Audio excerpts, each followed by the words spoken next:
Se atualmente o Flamengo é o time mais rico do Brasil, há pouquíssimos anos atrás era um time que passava por enormes dificuldades financeiras, salários atrasados e estruturas totalmente subdesenvolvidas. No vídeo de hoje irei te apresentar como que o Flamengo passou de time devedor para o clube mais rico do país. Eu sou Emerson Inoue e bora lá comigo. E para começarmos essa história, tudo se inicia no ano de 2012, quando o Flamengo era presidido por Patrícia Amorim, que com certeza está entre as piores presidentes da história do clube. Resultados pífios dentro de campo, apenas um carioca de 2011 e principalmente fora dele. Diversos jogadores processando o clube e dívidas multimilionárias. Naquele mesmo ano, pela graça do senhor flamenguista, iríamos ter uma nova eleição.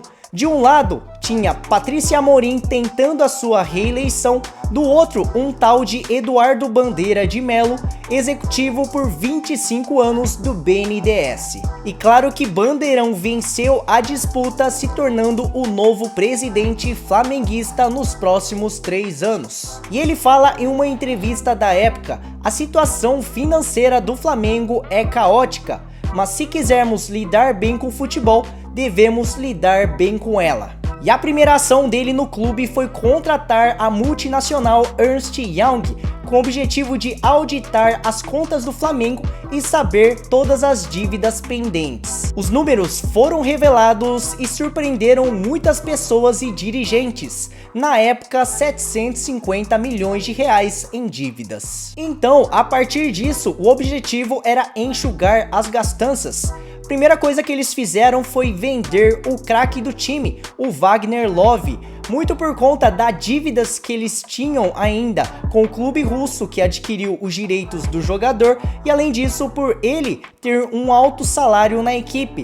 Na época era de 500 mil reais por mês. Após a saída de Love, saíram também Renato Abreu e Ibson, ídolos da torcida rubro-negra. O objetivo então nem era vencer títulos, mas diminuir abruptamente as dívidas do clube. Com isso, no primeiro mandato de Bandeirão, que foi de 2013 a 2015, foi marcado por equipes consideradas fraquíssimas. Dá uma olhada nessa equipe que com certeza iria disputar frente a frente com o Real Madrid pelo Mundial. Dentro de campo, em 2013, venceu a Copa do Brasil, talvez de uma forma totalmente surpreendente. Ficou na 16ª colocação do Campeonato Brasileiro daquele mesmo ano, ficando apenas um ponto a mais da última equipe rebaixada. Em 2014, venceu um campeonato carioca e terminou na 10ª colocação do Campeonato Brasileiro. 2015 foi um ano sem títulos, só que pelas contratações que eles fizeram naquele ano, já podíamos perceber uma melhora na situação financeira, vindas de Paulo Guerreiro, Emerson Sheik, Marcelo Cirino e muitos outros. Se dentro de campo não estava lá essas coisas, fora dele já estava melhorando e muito. Em 2013, o Flamengo fechou a parceria com a montadora Peugeot. Além disso, no mesmo ano, houve a inauguração do programa Sócio Nação Rubro-Negra, que só com a arrecadação da torcida passou de 25 milhões de reais em 2012 para 85 milhões de reais em 2013. Com isso, conseguindo uma diminuição da dívida de 750 milhões em 2012 para 660 milhões de reais em 2014. E aí ocorreu uma nova eleição no Flamengo e Bandeira de Melo conseguiu a sua reeleição, só que dessa vez com uma nova promessa: investimentos em jogadores. No ano de 2016 chega Diego Ribas, atleta revelado pelo Santos com longas passagens pelo exterior, Porto, Juventus, Atlético de Madrid, com um salário mensal de 600 mil reais. Além dele, nesse mesmo ano chega Juan, Cuejar, Willian e muito mais. Em 2017 foi contratando cada vez mais jogadores ainda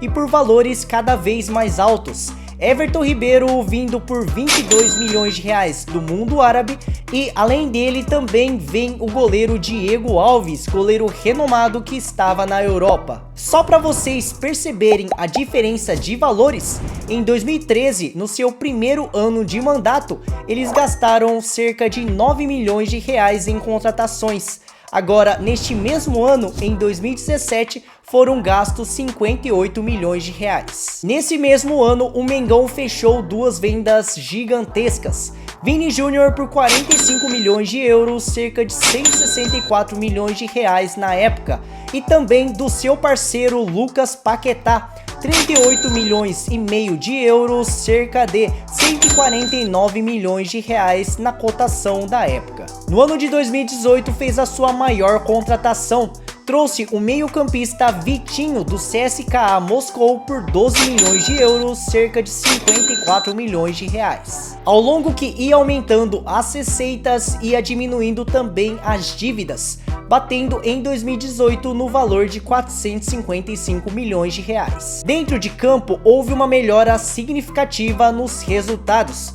Foram 3 vice-campeonatos, Copa do Brasil, Sul-Americana e Campeonato Brasileiro, mas faltava apenas uma coisa: conquista de títulos. E nesse mesmo ano, 2018, ocorreria uma nova eleição, só que dessa vez Bandeira de Melo não poderia participar, então definiram um novo presidente, executivo da área do petróleo, Rodolfo Landim, que tinha uma promessa de futebol dominante e o mais importante, obtenção de títulos. Já logo no seu primeiro ano de mandato, fez a contratação mais cara da história da época, Arrascaeta por 60 milhões de reais. Além dele veio Gabigol, Bruno Henrique e Rodrigo Caio. O time estava indo muito bem, só que na janela de transferências do meio do ano veio mais craques ainda: Pablo Mari, Gerson, Felipe Luiz e Rafinha. E o principal de todos, a cereja do bolo, o técnico Jorge Jesus. Com esse time, conquistou a Libertadores, que não vinha há 38 anos, conquistou também o Campeonato Brasileiro, fazendo a maior pontuação de toda a história do Campeonato Brasileiro de pontos corridos.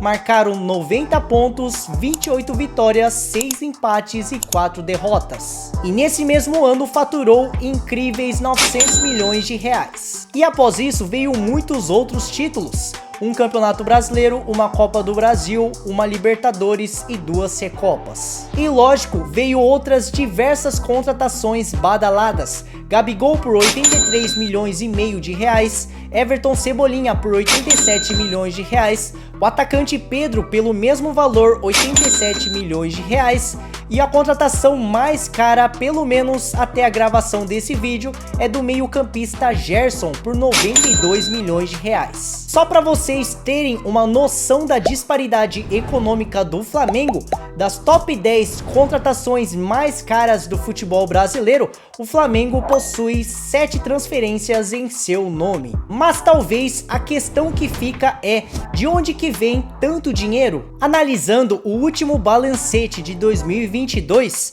o faturamento fica por conta de 496 milhões de reais em direitos de transmissão, a maior do país, e premiações, Copa do Brasil e Libertadores.